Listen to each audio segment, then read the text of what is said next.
Oh,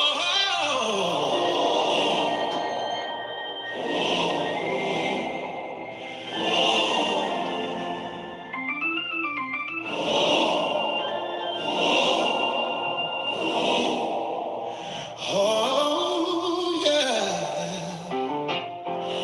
The world keeps spinning.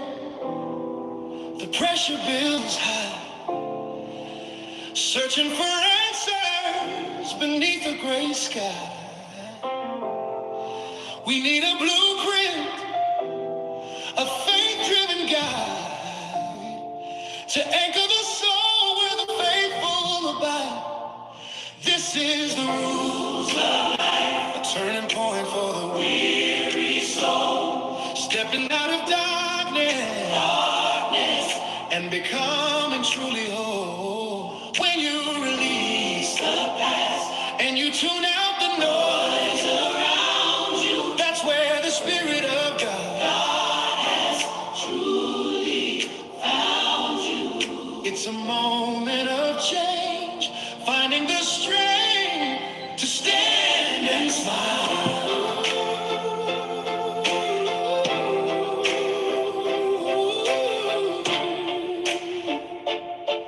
Hey, the heavy debt of yesterday, bitterness won't fade.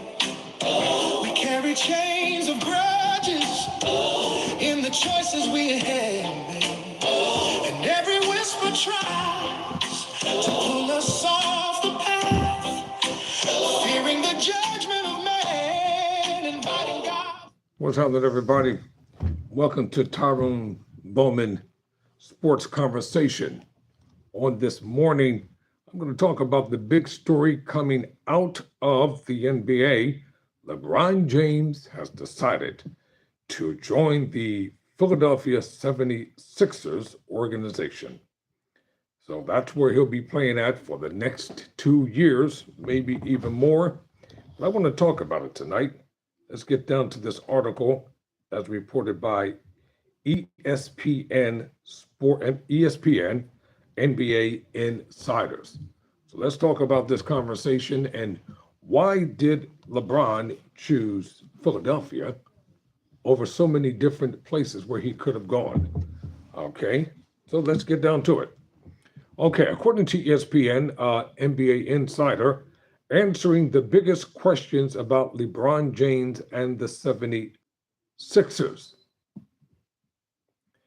The NBA's leading career scorer, LeBron James, told the Los Angeles Lakers on June 30 that he would be playing elsewhere next season. He made the decision to leave Los Angeles.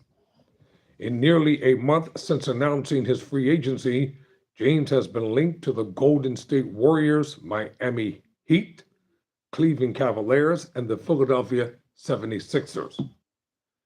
James made what he says is his final decision on Friday, deciding to join the 76ers.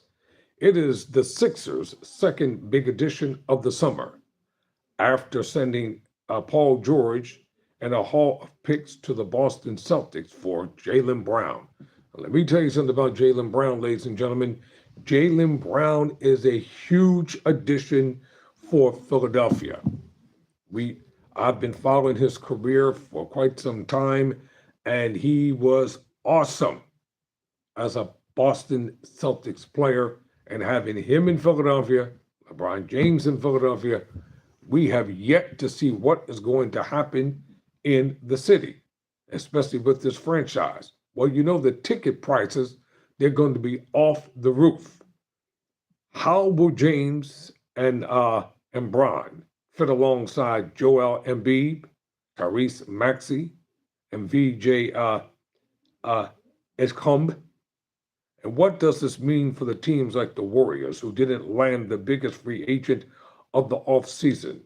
According to the article, our NBA insiders answer the biggest questions about James's decision. Why did James sign with the Sixers? A source familiar with James' thinking told us ESPN that James's choice hinged on the pursuit of a fifth championship.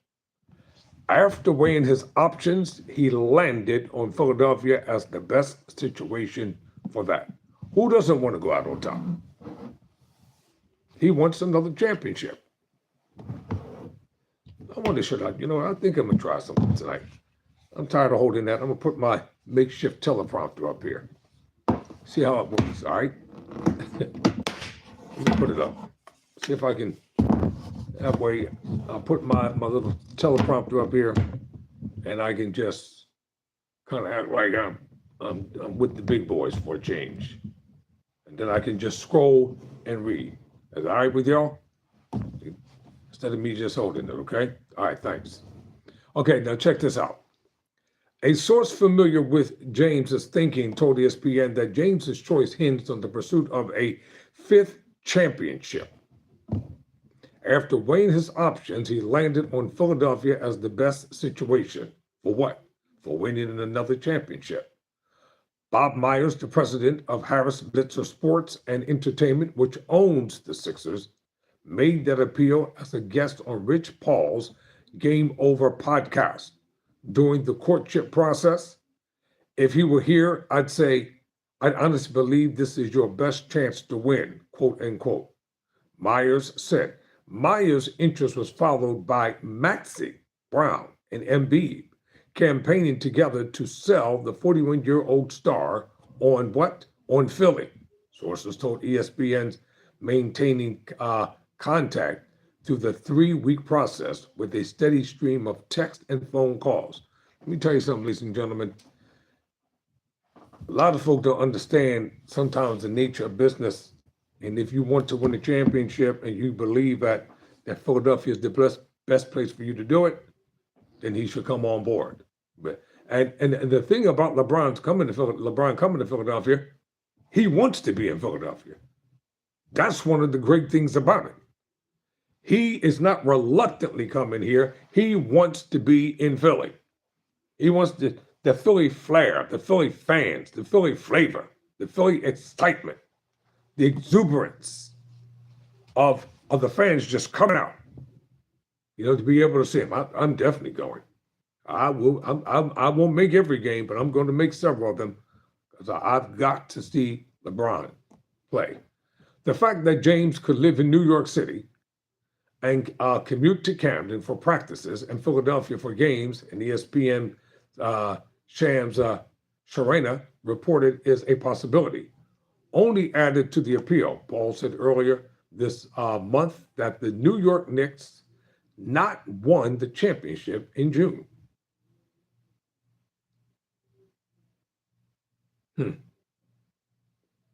It would have been an easy choice for James to go to New York had they not won the championship, according to this article. Going to the Sixers could allow him to still live in NYC, and if he accomplishes his goal, win a title for a fan base that has waited decades to see its team hoist the Larry O'Brien Trophy. You think it's possible? Do you think it's possible that LeBron and everybody can get along? I think it is. Next question. What will James's role be with the Sixers? Any concerned about the fit with Jaylen Brown? If everyone is healthy, the Sixers will have the most potent offense in the league. Edgecombe showed in his rookie season that he couldn't be a primary option after the All-Star break. James can be best used as a master facilitator for their offense. And Brown and Maxey can downplay aggressively. Man, I can't wait for the season to start. I'm excited. I don't know about y'all, but I'm excited. In small, simple terms, James showed in Los Angeles he can take a back seat as a primary scoring option behind Luka Doncic and Austin Reeves. Brown certainly enjoyed life as a number one option last season with Jason Tatum. Man, I wish Jason Tatum was in Philly too. After Jason Tatum rehabbed an Achilles tear.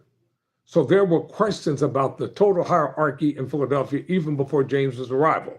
Brown was second in the NBA usage, while while Maxey was 15th. All players will have to make sacrifices to start. How Embiid fits with James is also a big question. Having 57 games in the last 2 years with various injuries, when they go small, the Sixers have athleticism and speed on the wings, and they can be dynamic on the break with James, who led the league in fast break points last season and could be their greatest strength. That's according to Vincent Godwill. How should we expect this star-laden Sixers team to be? So what do you think? Do you think LeBron made the right choice? I think LeBron made the right choice. The 76ers reached the Eastern Conference Finals. Well, they haven't reached the Eastern Conference Finals since 2001. But this group has a championship ceiling. Philadelphia's new front office has collected an impressive amount of talent. James, Embiid, Brown, and Maxey are all NBA caliber players when healthy. And Edge Comey looked like a future All-Star during his rookie campaign on paper. Philadelphia has everything necessary for a title, a massive front line, a well-balanced backcourt, multiple players, championship experience, and a solid second unit featuring Fernie Simmons and Dean Wade. You know, Ben Simmons wanted to come back to Philadelphia. Ben Simmons wanted to come back to Philly. And the franchise said, no way, not after the crap that you pulled in Philly and the way you treated the fans in Philadelphia. Of course, James's age and Embiid's health are major variables that could prevent the 76ers from reaching their full potential. First of all, before you even talk about championships and rings and playoffs, just get the season started. This is where a lot of commentators and stuff make their biggest mistakes at with their self-proclaimed predictions. You don't know who is going to win. They didn't think that the New York Knicks were going to be the NBA champions when the season started last year. But they did it. And kudos to them. They fought, they clawed, they scratched, they earned every point, and they came out the victor. It's going to have to be the same thing in Philadelphia.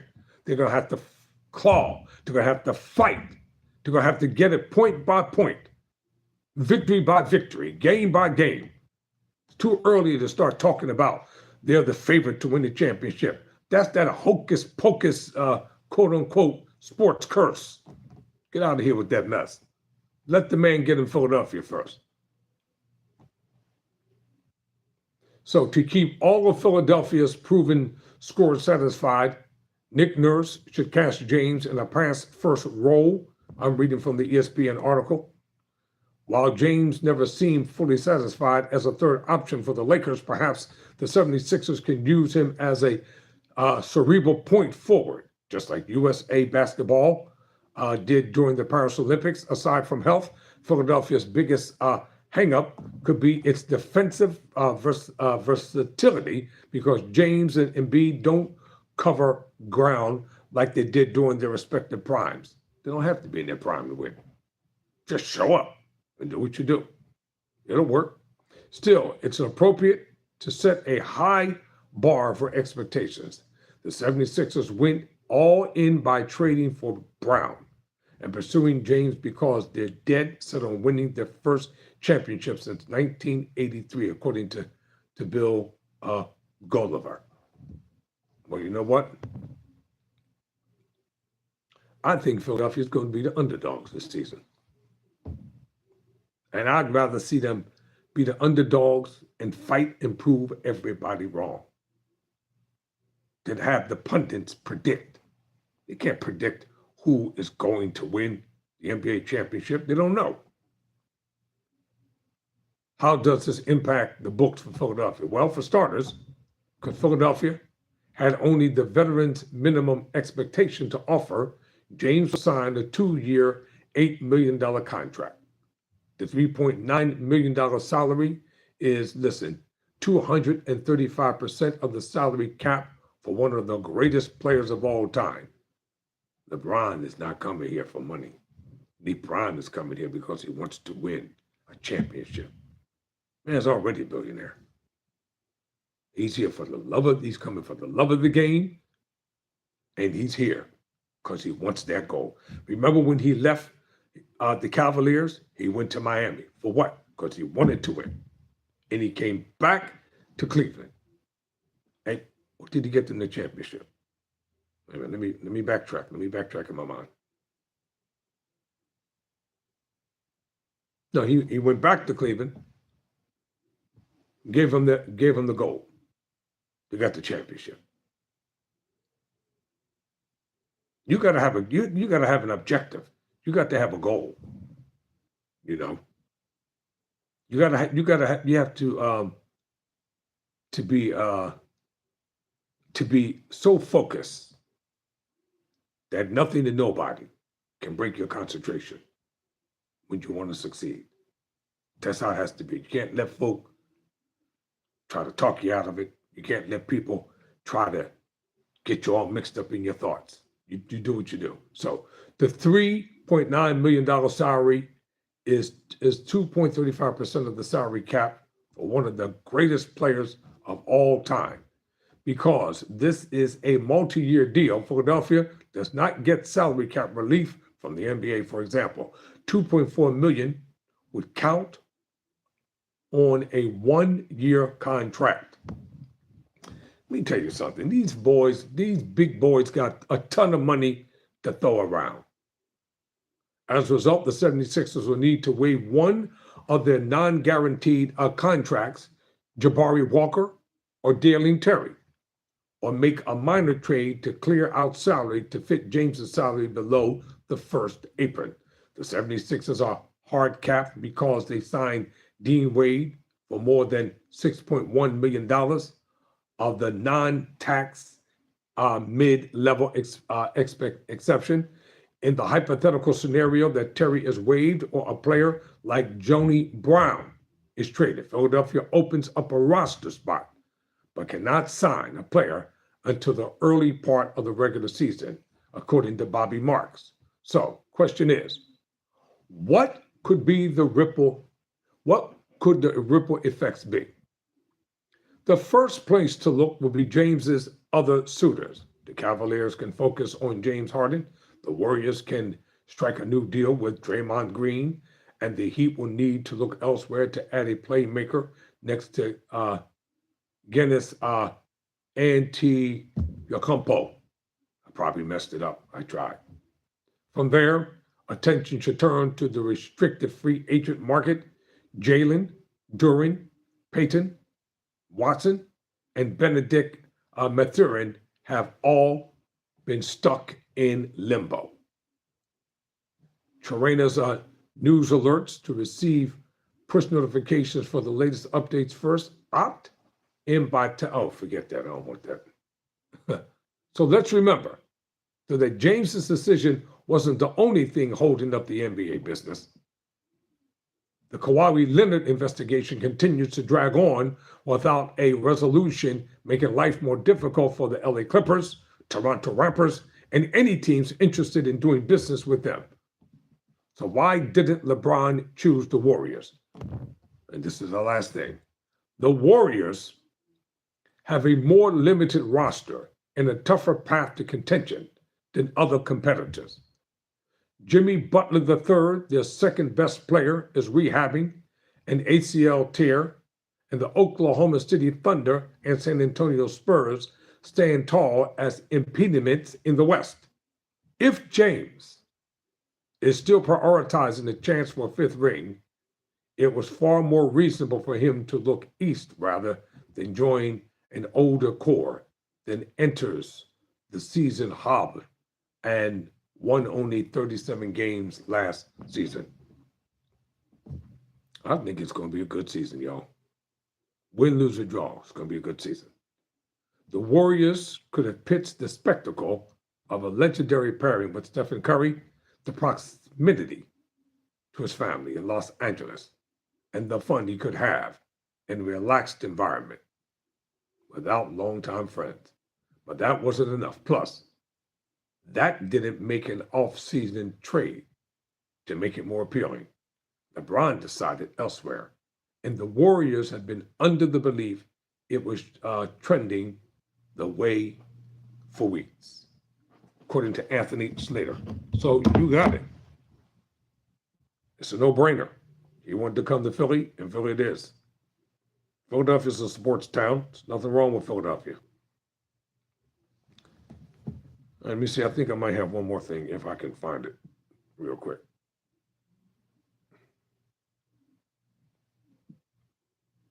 Let me see. Did I load it?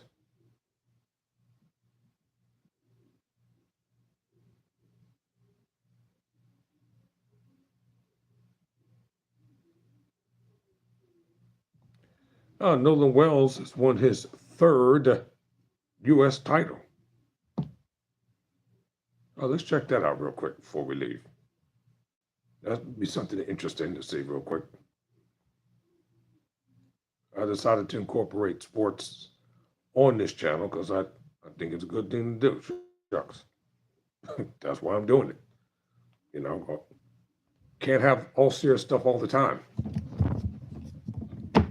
At some point in time, you just got to be able to do other things. And so that's what we're doing over here. All right, this is Noah Lyles. Let's check him out real quick, y'all. Before I get him out of here. So what's the brother talking about? Boom. Bada bing, bada boom. I think he has won another. Boop. Men's 100-meter final. The athletes are on the line. Let's meet them. Out in lane 9, it's Max Thomas. Turned pro after his junior season at USC. He's now training with John Bolton's OAC sprint team based in LA. John Bolton was his coach at USC, 8th in the 200 at last year's US Championships. That was his first US final. On his inside, Brandon Hickland. Personal best 9.93 twice last year. 10.08 to finish second in his first round heat to Christian Coleman. Got as far as the semifinals in this event last year at US Nationals. Never discount this man here in lane 7. He's an Olympian, he's a national champion, Ronnie Baker. And at 32, he still starts excellently, and that's why he's going to give himself a chance to be on the podium here. Personal best 9.83, one of the best starters still on the planet. All right, get ready for the next 3. It's going to be quite the showdown. Here's Kung Fu Kenny Bednarek. Personal best 9.79. He is the defending U.S. champion. That 9.79 came last year in Eugene at U.S. Nationals. He then went to Worlds where he was 4th behind this man, Noah Lyles, Olympic champion. Last year at Worlds, he had to settle for bronze, but it was an injury-plagued year. He's looked better this year and has run 9.88 so far this year, although he has taken the occasional loss at 100. It was a promising semi-final from Christian Coleman. What does this final look like? He's in lane 4. He can do a lot for his confidence by winning this race. World champion back in 2019. He is now training with Kenny Bednarek and, of course, Sha'Carri Richardson under Coach Dennis Mitchell in Orlando, Florida. He'll be in lane 4. All 3 of those men we just spoke about have won this national title. Who wants to win it again? How about Courtney Lindsay in lane 3? He also trains with Coleman and Bednarek, 9.82 to get second last year at U.S. Nationals. But he's got his work cut out for him because of who is to his right. He'll be in lane 3. Wisconsin's Lawrence Johnson is in lane 2. 9th in this event last year at the U.S. Championships. That was his very first final, so he's now made 2 U.S. finals in a row. His personal best is 10.01. And in lane 1, Zacchaeus Beard. 6th in the 60 2 years ago at U.S. Indoors. Personal best 10.04 from 2 years ago. Not too far off of it this year with 10.06. Sha'Carri Richardson. Spikes off, feet in the grass, and just chilling. And we know who she's sitting down to watch. She's sitting down to watch her partner, Christian Coleman, try to win his first national title since 2019. All right, they're getting set.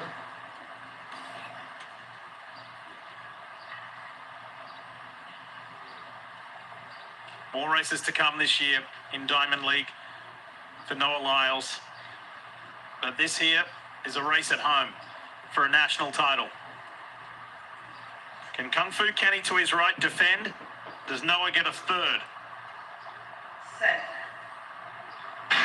Men's third away. Good start, Bernard. Good start, Coleman. Here comes Noah. Lyles winds up. Lyles wins the national title. Just like that. 9:78.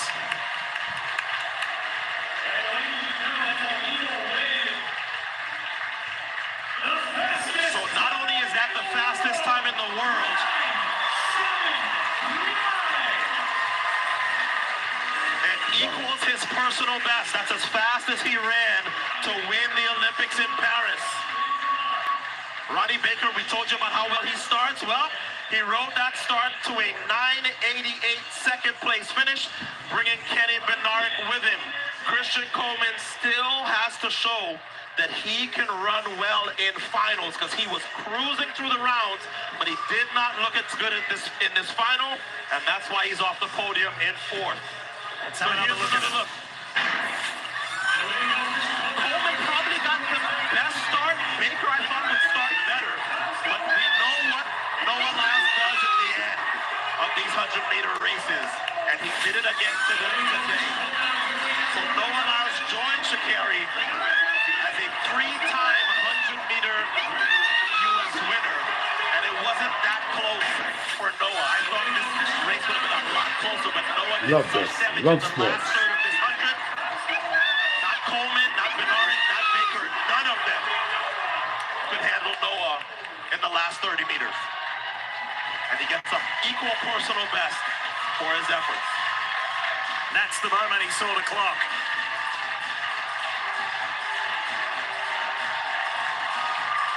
How do you like me now? That was impressive. World lead, third national title, and how about 32-year-old Ronnie Baker? Oh, We what else we told you got before for the gun went off, never discount him. Hold up. No, he's having one of his... Yep. It's called a home equity agreement. And I got Don't listen. $143,000. He's a liar. for my home equity He got without nothing. monthly payments. He's a liar. He got Y'all ever nothing. heard of a home? best years ever, and he gets a silver. Oh, let me see this. Lyles is going to talk. All right, Noah, that was an impressive win. Take me from the start, where you had some distance to make up. How did you do it and get yourself across for the victory? In my head, the distance was already made up. Of course, I put my hand in their pocket. Don't let them get away. I saw where Christian was, and I said, "Oh, again, my hand is all the way in there." And I just pulled him back, and I did what I do.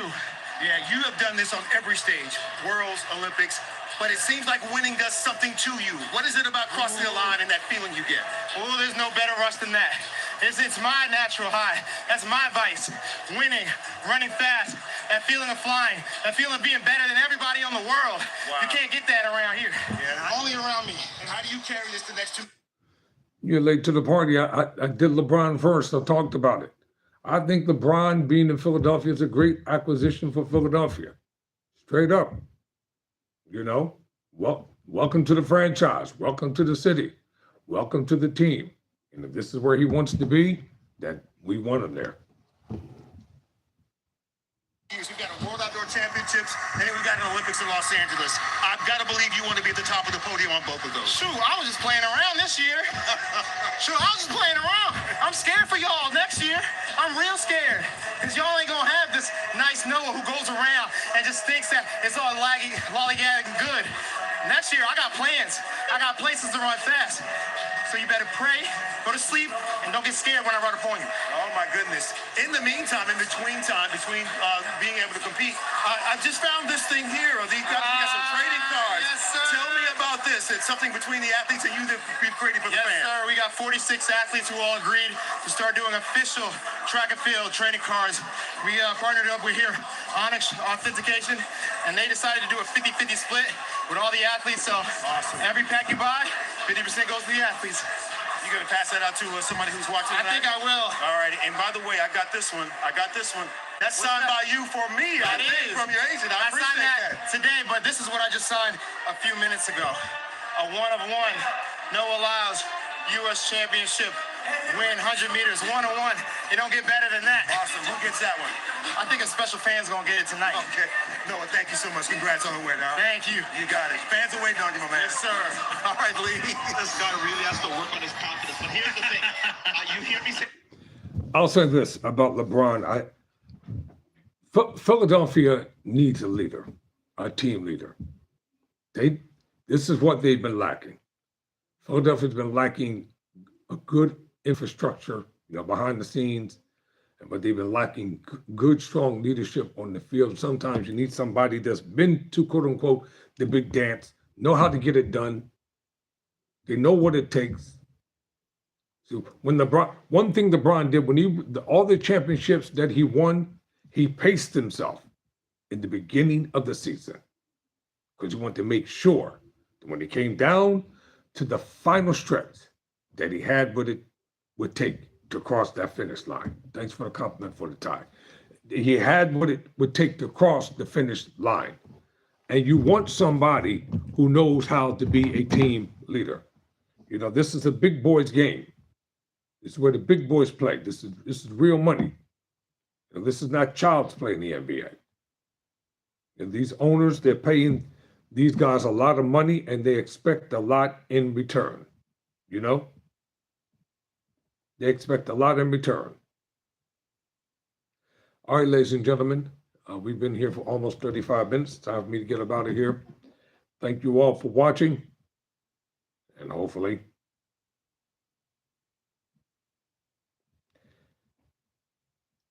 let me see, did I find something about Sha'Carri Richardson?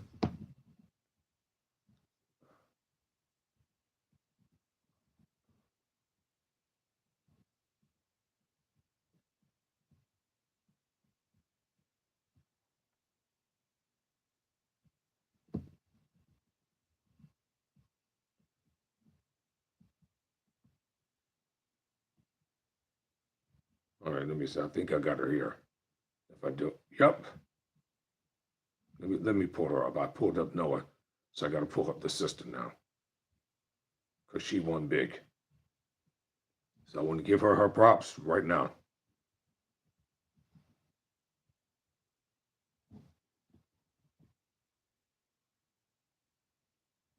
All right, let's talk about Sha'Carri Richardson. Real quick.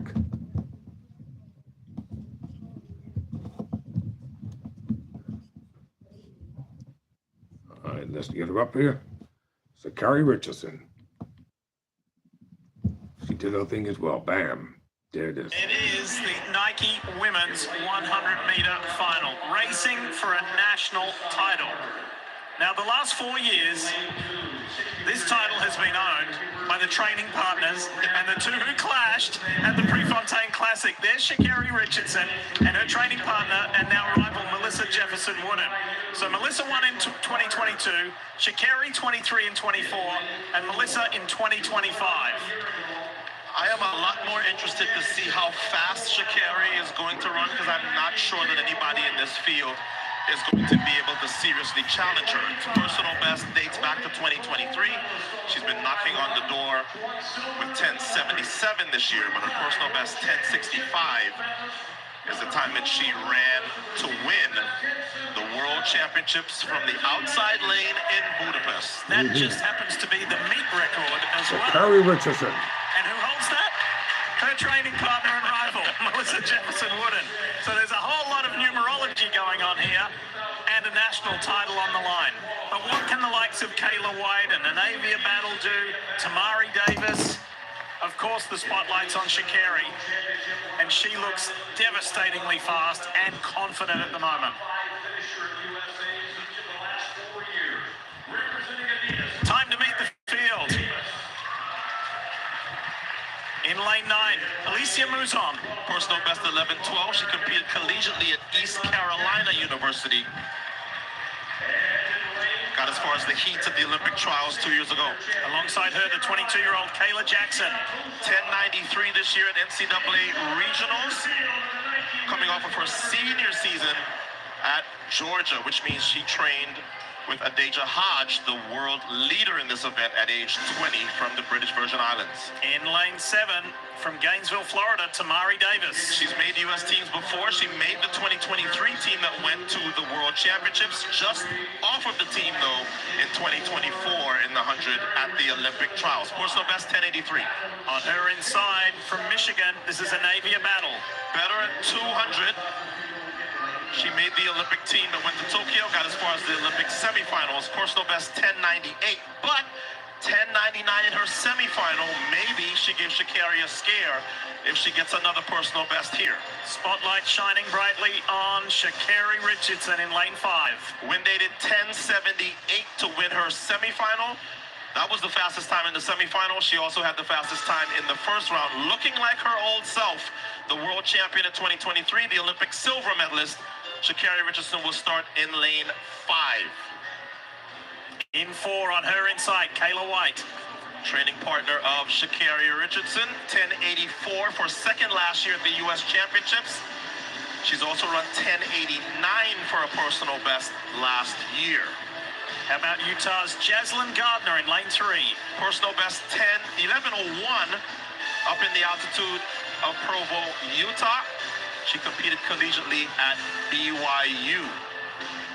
Just 2 to go. Nayla Harris is in lane 2. Just coming off of her senior season at UT Rio Grande Valley. 1104 in her semifinal for a personal best. And then on the inside, another Georgia Bulldog. Here's Jasani Carter.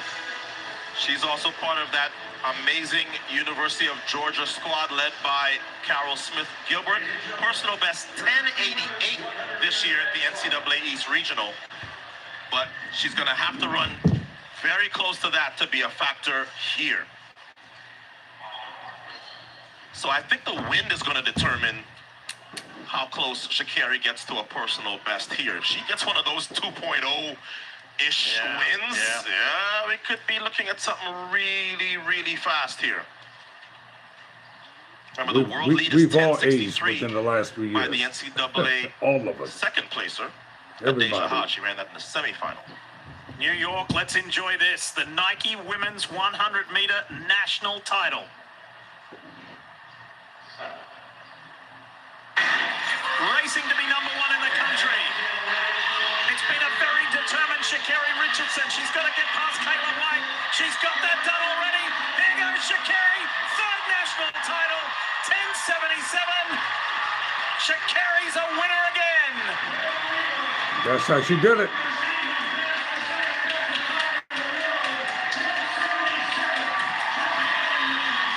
So this is Sha'Carri's third U.S. 100-meter title. The only woman to do that since 2000, Carmelita Jeter. I never left. Champion in the 100 meters Good back in evening. 2011. But Sha'Carri confirms the fact that she is back. She missed the podium last year at Worlds. This looks like the Sha'Carri that we've seen in 23 and 24.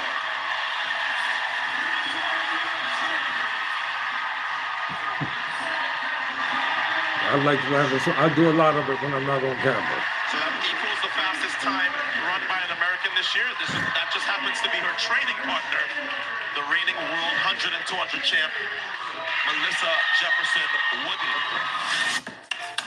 I tried every Yeah, I'm quite sure. I gotta find them. I'll get them. I'll get the Jamaicans too. I know this works for some people, but I'll try to find one right now. As Results soon as 4 out of 10. I finish with this. Be fast. If she had gotten a better start, maybe like Kayla White did to her left, maybe she dips into the 10-6s. But man, when Sha'Carri is running like this, she's just a joy to watch. Because it really doesn't matter what she looks like in the first third. You remember, this is how Noah Lyles won the Olympic title. Dead last until he wasn't at the end by thousands. But Sha'Carri, it's going to be a lot of fun to watch her, especially when she hooks up with Julian Alfred of St. Lucia and her training partner, Melissa Jefferson Wooden. And they will all be at the Ultimate Championship in Budapest in early September. And we will have that for you. That should be an amazing I'm going to try to cover competition. that live. And just think, In September. LA 28 is less than 2 years away. Sha'Carri's only 26, getting stronger and faster. Wow. And in her prime. heading towards a home Olympics. Let's hear from her now as we say congrats to Kayla Wade and Tamari Davis. Sha'Carri's with Lewis. And after all that sprinting, she just had to sit down, and I said, why not? I'll come a spot with you. Sha'Carri, what does it mean to get this national title tonight here in New York City? It just feels phenomenal to be back in a better place, just healthy mentally, physically, emotionally. And it shows that hard work pays off.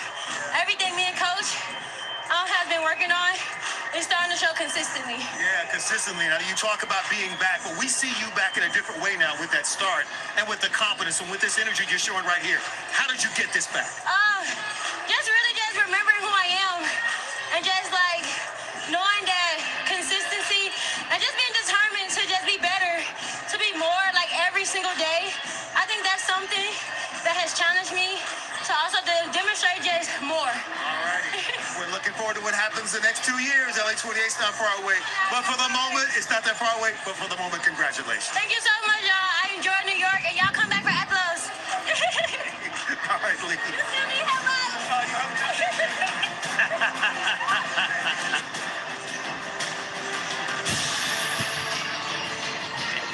Exuding confidence, All right. displaying speed. It's Sha'Carri's Sha'Carri time Richardson. right now. Third national 100-meter title. All right, someone asked me about what the Jamaicans in the race. Well, let's go there. Let me find one before I end this live. All right. I think that's a fair question, and you know what? I'm gonna look it up for you right now.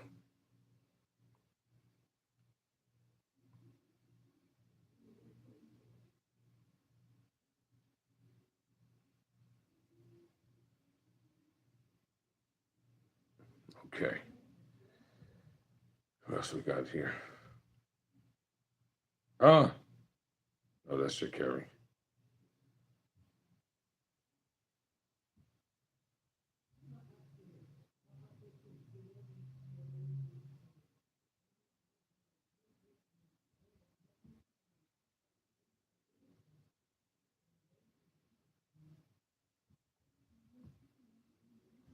All right, let me find my Jamaican women.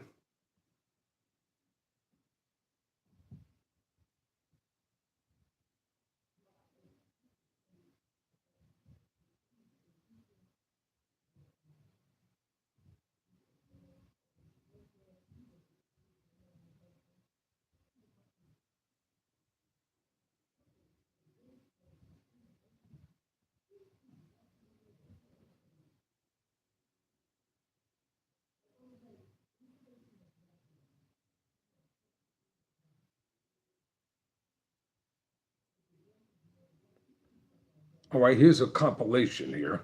I'm gonna play this. Jamaica World Athlete Relays. All right, let's put this up here.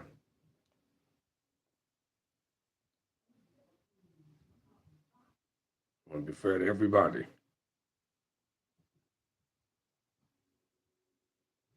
Okay, hold on. Let me get it.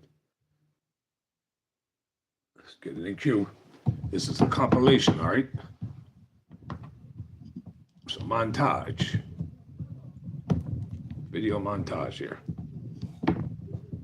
Okay, here we go. And this is going to be the last one for tonight.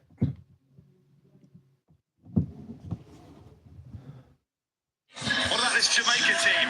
Akeem Blake, 988 man, leads them off to Tina Clayton, the World Championship silver medalist, one half of the Clayton twins. Kadrian Goldson is broken to that.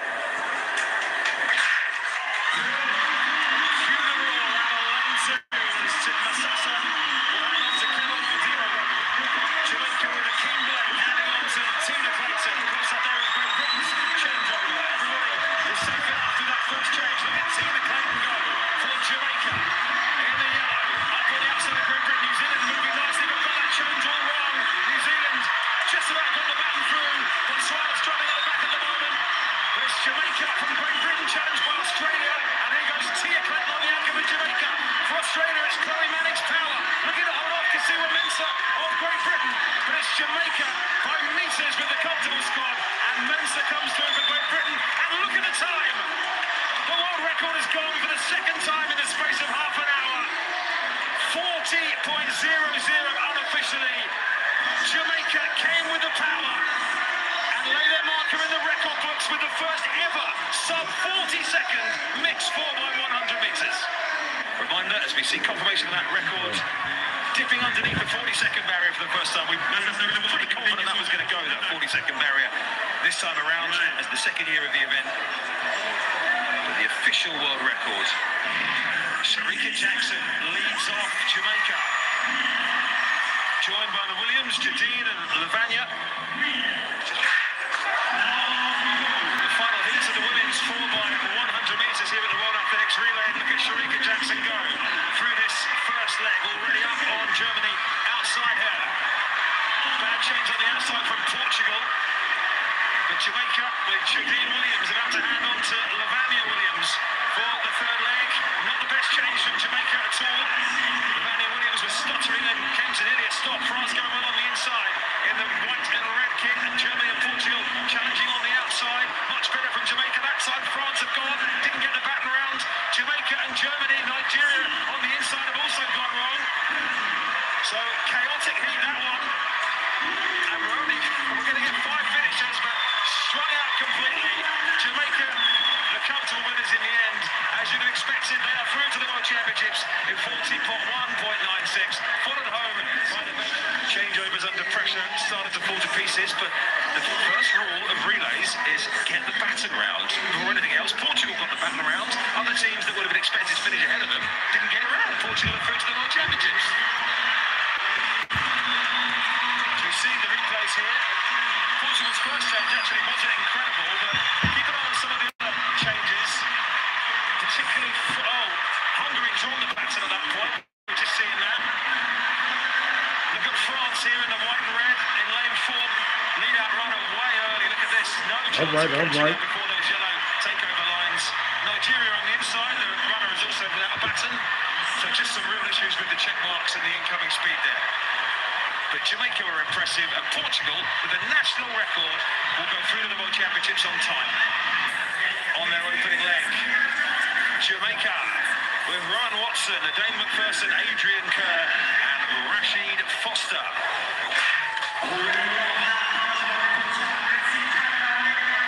So pretty even through the first 50 metres of that opening leg or so.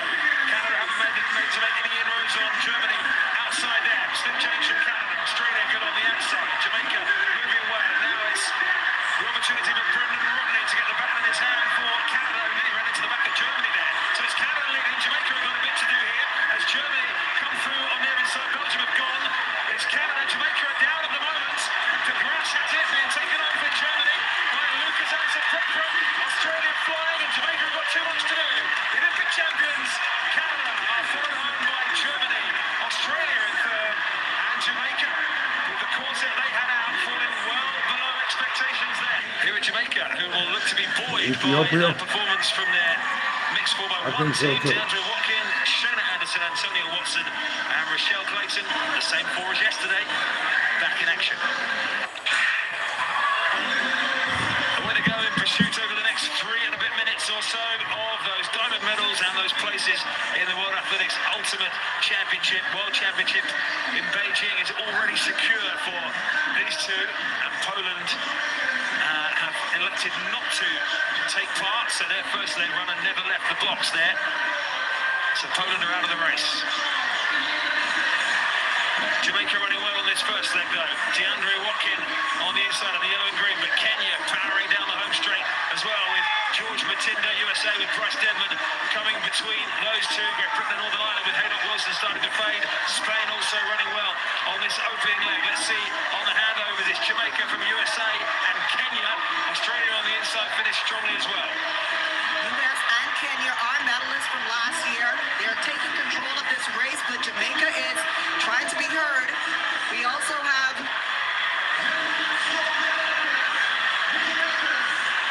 US powering down to the 200-meter mark. Kenya still in the race, but it's Jamaica settling in for second at this point. Australia, our silver medalist from last year, trying to make inroads in this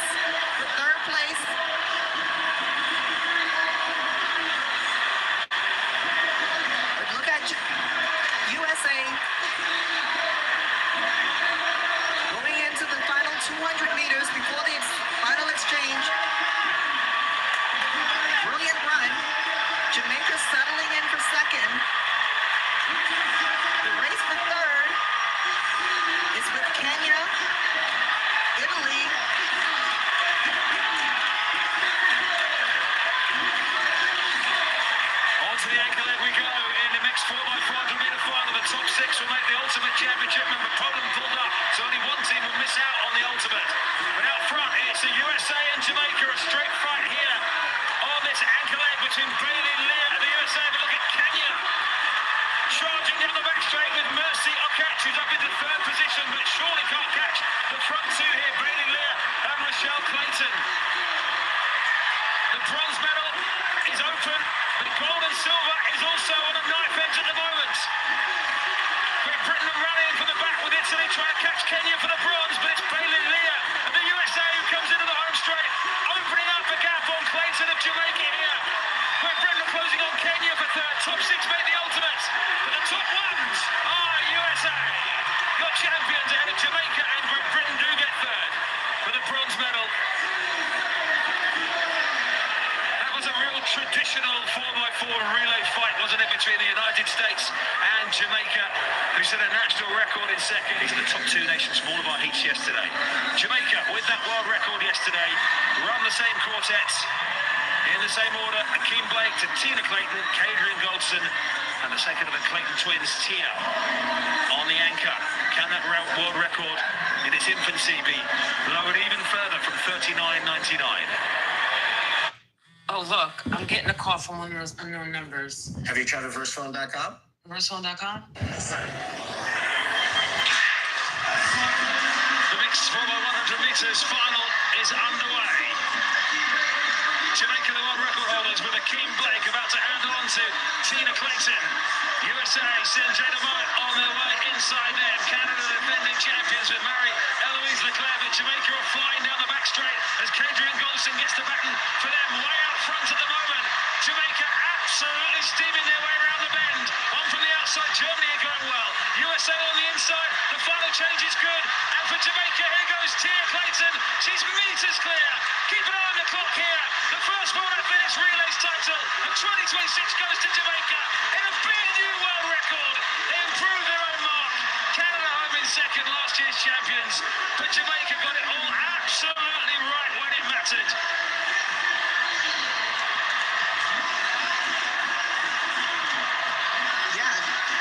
Jamaica and Canada just really switching positions from last year. Last year, Canada was first, Jamaica was 2nd, and now they've turned that around.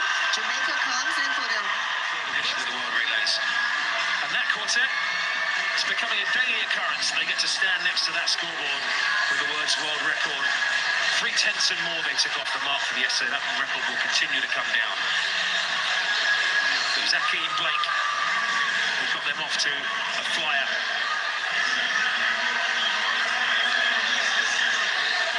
See, Germany got a bit tight with their change there. Goldson's bend was huge here. I think Tina Clayton had decided they'd won when she handed over to Kadrian Goldson. And she had 5, 6, 7 meters to lead. Yes, certainly. This is a very experienced team. The beauty of it, they're from a smaller country in terms of size, and so perhaps they have more opportunities to get their relay exchanges in. But it's a very experienced team. They have great synergy here, and they were able to come and get a gold medal and also a new world record. And here are Jamaica with 3 Williams in the lane. Brianna Williams in on the opening leg. Jadine Williams, Lavanya Williams ran in the middle yesterday, and Elaine Thompson-Herah is in. Back. Racing in the women's 4x100 meters World Athletics Relays final. Bold start by China, one from the left, out in lane number 7. Jamaica's first change from Williams to Williams is good. Canada with Leduc motoring down the back straight. On her inside, Jadine Williams to hand on to Lavanya Williams. Jamaica made a right mess of it. Lost meters, but still got it done in time. Right in the middle, Spain and Canada. As Elaine Thompson-Herah prepares to get the baton for Jamaica. She's got Donovan Tambaway of Canada to chase down, and Maria Perez outside. Elaine Thompson-Herah rolling back the years. The 5-time Olympic gold medalist brings Jamaica home ahead of Canada and Spain. Quite something down the home straight. So good to see after so long out Whether she's fully fit, I don't know, we'll see, but that's not for the discussion right now on this change, because this wasn't good. Well, it wasn't quite as bad as I thought the first time of asking, maybe. Just about in time in the box. I might have done Samantha a bit of a disservice there live. But here, Tambue, that was clean. Thompson here, switching from hand to hand, and away she goes. Tambue is about a metre or two ahead. Let's watch Thompson here. Let's see if she does shut down. There. Right there. Now, is that a shut or is that a feeling something? It almost looks like that's a feeling something. She's so close to the finish. I know that she just wanted to get through the race. In her mind, she's thinking about all these injuries she's had in the past. She knows how important this is to her teammates. And so she was able to slow down just enough to get in front and stay in front and cross that line for gold. There is the Dipswana, our title sponsor. Watch what snoring does to your brain every night. All right, I think that's it up there. As I get ready to close, I'm going to put it to you this way. Are you listening? I could care less what you imbecilic idiots think about me. I don't. You can talk about my hair, you can talk about my skin, you can talk about my glasses. I'm on a mission. I'm here for a much bigger purpose. What you need to do, you need to go talk to your sisters who wear weaves, your mothers and your grandmothers and your aunties who wear all kind of wigs and weaves, different colors and their fake nails and everything else. See, always remember something. When people have nothing better to do, they think that their insults can stop me from doing what I'm doing. It never happened. I'm not going anywhere. For all you hateful, bigoted, racist trolls that continue to come on here, keep coming. It's fine with me. I already know you hate me. It's all good because I hate you right back. You see how it works? I got work to do on this earth. I'm predestinated to do exactly what I'm doing. And I'll continue to stay focused and I'll continue to get the job done. All right, I'm out of here. Never surrender. Never quit.